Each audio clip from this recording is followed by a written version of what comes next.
And there's a big focus on the economy, from JobKeeper, the job subsidy scheme, to the economic recovery out of COVID-19. Let's bring in our political editor, Andrew Clennell, who's also here back in Canberra. Good to see you, Andrew. And on the GST, if we start about the economic recovery, the GST continues to be, well, a tricky one for governments to deal with. The states seem to want it. The federal government seems a bit timid on it.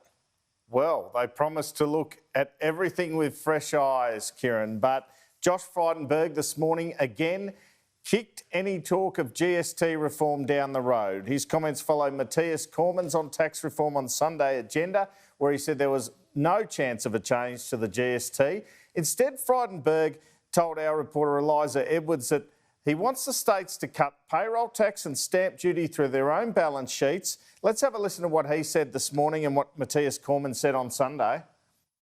Well, Dominic Perrottet has, together with the Victorian Treasurer, talked about stamp duty and land tax and changes there, and I've said that I welcome that discussion and their initiative and would look forward to them using the strength of their balance sheet. What we're focused on is jobs.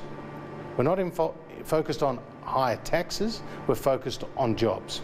Now, when it comes to more jobs, our focus has been on skills, on flexible workplaces, on rolling out our $100 billion 10-year infrastructure program, and with initiatives like the one we announced today. So there doesn't need to be an increase in the GST or broadening of the base in order to get rid of those ineffective taxes? Well, as I've said in the past, we have no plans to change the GST.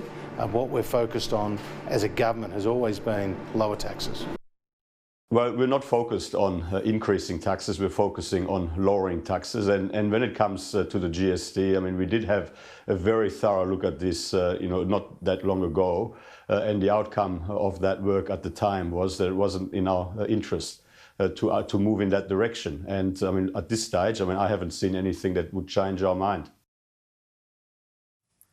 So I want to show you again this graphic on why increasing the GST or broadening its base and cutting other taxes can stimulate the economy.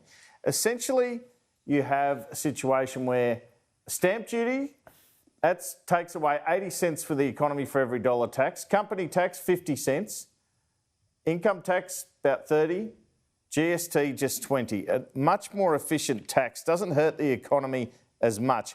Now, as it stands, the government has speculated on no change to GST. We've heard that from those two senior financial ministers there.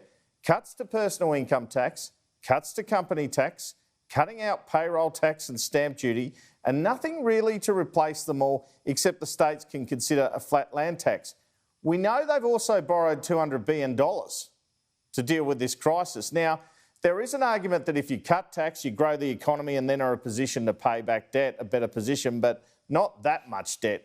When Scott Morrison addressed the Coalition Party room on the COVID crisis this morning, he said the government had done well on the crisis so far, but had a tough couple of years ahead to turn the ship around.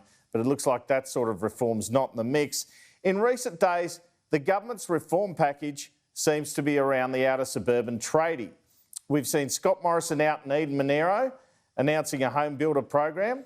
Now this morning, Josh Frydenberg, the Treasurer, out there extending the instant asset write-off program. Scott Morrison is keeping his primary vote in Newspoll at around 42. As long as he can do that, he is politically killing it. And he knows the votes of the tradies and the mortgage belt are the keys to the next election. Well, one area that might help turn the ship around economically is the opening of state borders. When National Cabinet meets Friday, there is hope that states like Queensland and South Australia will consider reopening their borders in July. People in the federal government have been working behind the scenes to negotiate on this to try to enable it to happen. Just one other interesting thing from which we'll talk about the COVID committee, Senate committee today, Kieran, in a minute, but Stephen Kennedy, the Treasury Secretary, he talked about 8% unemployment in September. I actually would have thought once JobKeeper comes off, the figure will be higher, but we'll see.